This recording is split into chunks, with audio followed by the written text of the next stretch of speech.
Aleykum assalam Abdullah. Sual belədir ki, mən 8 il evliyəm, 2 oğlum var. 8 il çox sıxıntı çəkirəm. Yoldaşımın borcları var.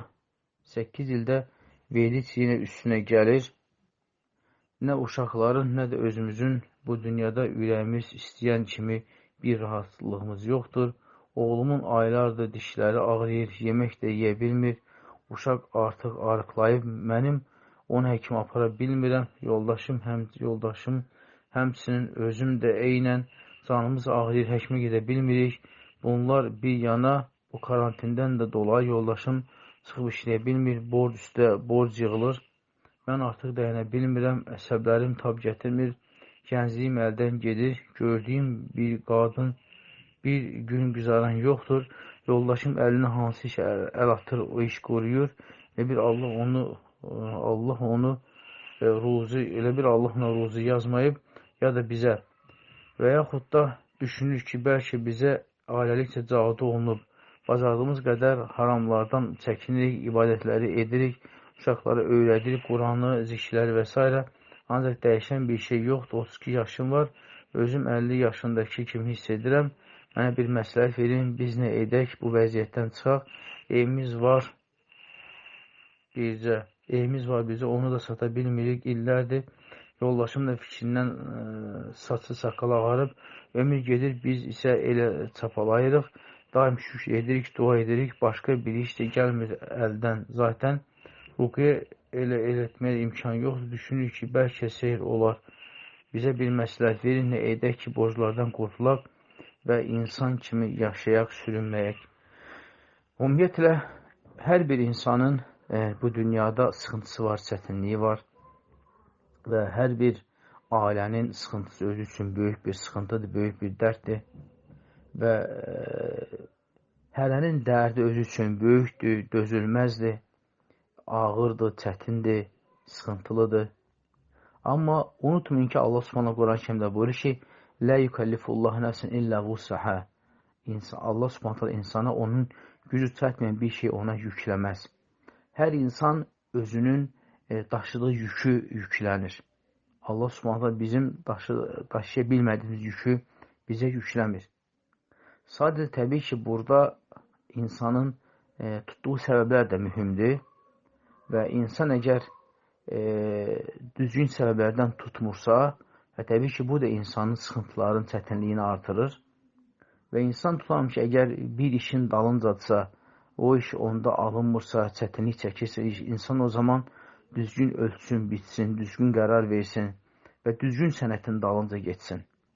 Yəni, o sənət ki, hansı ki, daha çox qazanc gətirir, daha çox ruzi gətirir.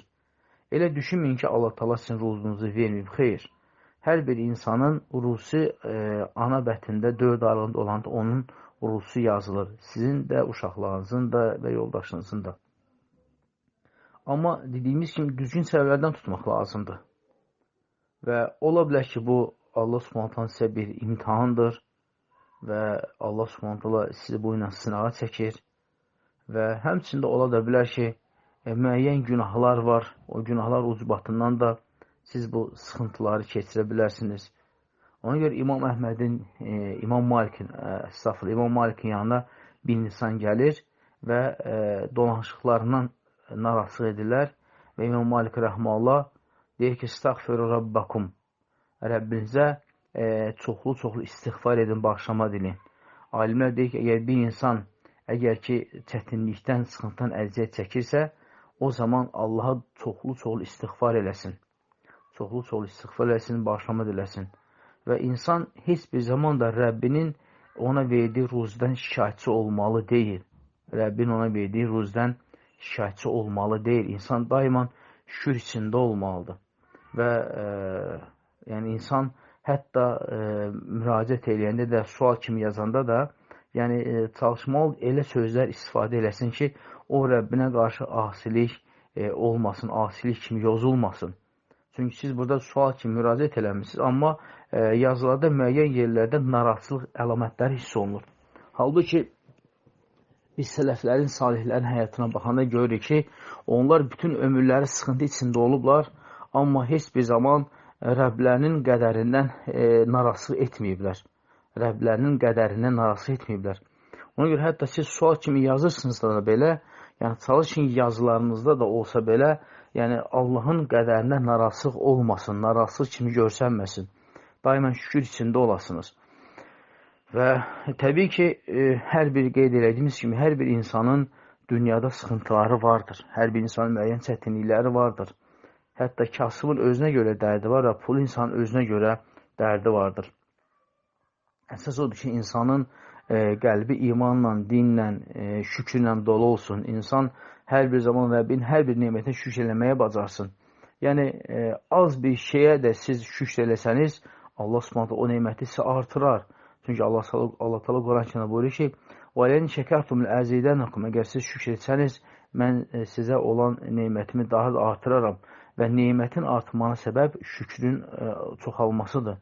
Şükür nə qədər çox olarsa, Allah Subhanahu o neməti daha da artırar. Və həmçində əgər sizin yoldaşınız qeyd edildiyimiz kimi müəyyən işlərdən yapışıb alınmırsa, o zaman düzgün işi seçmək lazımdır. Axtarsın, eləsin, bəlkə bir 4-5 ay bir sənət öyrənsin, yəni bir sənətin dalınca getsin, sənətdən pul qazansın. Və həmçində əgər sizin halınız həqiqətən də bu cür çətin haldadırsa, yəni o zaman siz o tanıdığını bildiyiniz, yəni zəkat verən insanlar varsa, siz yoldaşınız onlara müraciət eləyə bilər. Yoldaşınız onlara müraciət eləyə bilər ki, sizə zəkatdan da kömək eləsin. Çünki bu icazəlidir. Bu icazəlidir. Və həmçinin deyirsiniz ki, yəni illərlə çalışır, borcun üstünə borc gəlir. Yəni o borcun götürülmə səbəbinə baxmaq lazımdır. Günümüzdə əksər insanlarda borc var, amma o borc niyə yaranır? O səbəbi bilmək lazımdır. İnsan var, məsəl üçün, altından çıxa bilmədiyi yüklərin altına girir. Borcun falan altına girir və sonra isə borcum var, mən verə bilmirəm, illərlə qaytararam, qaytara bilmirəm. Yəni, insan nöqsanı başqasında axtarmasın. İnsan özündə axtarsın. İnsan nöqsanı özündə axtarsın. Və insan nədənsə ötürü borc götürəndə insan onun qaytarma səbəbində düşünsün, fikirləşsin. Çünki əgər Peyğəmbər s.ə.v deyir ki, əgər bir insan insanlardan borcu qaytarmaq niyyəti ilə götürərsə, Allah təala onu asanlaşdırır, o qaytarar. Amma bir insan insanlardan borc götürər ki, onu qaytarmasın deyə Allah təala ona müvəffəq eləməz, onu müvəffəq eləməz. Və bu baxımdan da hətta borc məsələsində də belə baxın, görün ki, nədən ötürü bunu götürür ki, illərdir qaytarırdı, qaytara bilmək üstünə borc gəlir. Yəni, bəlkə gedib sələm faizə gedib yoldaşınız, xəbəriniz yoxdur. Bəlkə başqa məsrəflər var, bəlkə başqa yer yönəldəcək pullar var. Yəni, bəlkə başqa yer yönəldir pulları. Ona görə bu məsələləri bir oturun, fikirləşin, yəni çalışın ki, düzgün səbəbləri götürə biləsiniz. Yəni, Allah Subhanahu Quran-Kərimdə buyurur ki, "Və asabaqum min musibət ilə bimə kəsəbət əydikum." Sizin başına gələn müsibətlər sizin əllərinin qazandıqlarıdır. Son Allah buyurur ki, "Və yəfən kəsir." Və çox şey Allah sizə əfv eləyir. Yəni, insan nədənsə narazılıq eləməmişdən öncə sıxıntıdan, çətinlikdən, borc və s. insan öz halını nəzərdən keçirməlidir. Bəlkə siz nəyisə düz eləmirsiniz. Bəlkə siz hansısa yerdə xata eləyib onu xatanızı dərk eləmirsiniz. Çünki bəlkə müəyyən günahlar var sizdə. Məsəl üçün, insan var ki, kasıbdır, ehtiyac içindədir, filan besməkan. Baxırsan ki, daimən narazılıq eləyir, amma baxırsan ki, əlinə bir 5-10 manat pul düşən kimi gedir, bahalı şeyləri alır. Bahalı yemək, bahalı geyməkli alır. Və deyəndə ki, ay kasıb, baxın, sənin buna gücün çatmır. Deyir, yox, mən niyə görə uşaqlarıma deyir, ucuz baş paltar almalıyam ki, mən kimdən əksiyəm ki? Bax, bu cür kasıblar var. Yəni, ayağını yorğana görə uzatmayan kasıblar var.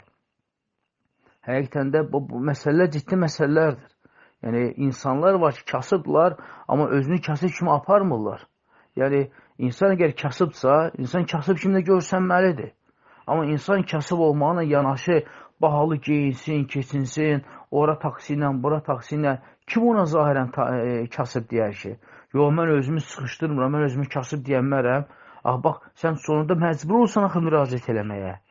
Ki, borcum var, xərcim var, mən nə edim, nə cür elim. Mən demirəm bu şeylər sizdə var. Xeyr, mən əsla bunu sizə nisbət eləməm. Sadəcə deyirəm ki, bu cür məsələlər var. Yəni, kasıbcılığın da baş verməsi, borcun da yüklənmə, müəyyən səbəblər var. Yəni, heç nədən heç nə olmur. Heç nədən heç nə belə gəlmir. Bunun səbəbləri var. Bunun bu həddə gəlmə səbəbləri var. Bax, mənim dediyim odur ki, bu səbəbləri aradan qaldırmaq lazımdır Allahın izni ilə. Bu səbəbləri düşünmək lazımdır. Bu səbəbləri necə aradan qaldırmaq olar? Bəlkə işin yönünü dəyişəsən, bəlkə belə deyim ki, ev bahalı yerdəsə satıb ucuz yerdən ev alasan, borcu qaytarasan. Yəni, müəyyən səbəblər var ki, onlardan tutmaq olar. Və yaxud da ki, tanıdığın, bildiyin zəkat verən qardaş varsa, onlara müraciət eləmək olar Allahın izni ilə. Çünki bu halda sizin ixtiyarınız var müraciət eləməyə Allahın izni ilə. Allah sonunda tezlə bu sıxıntını üzərinizdən götürsün.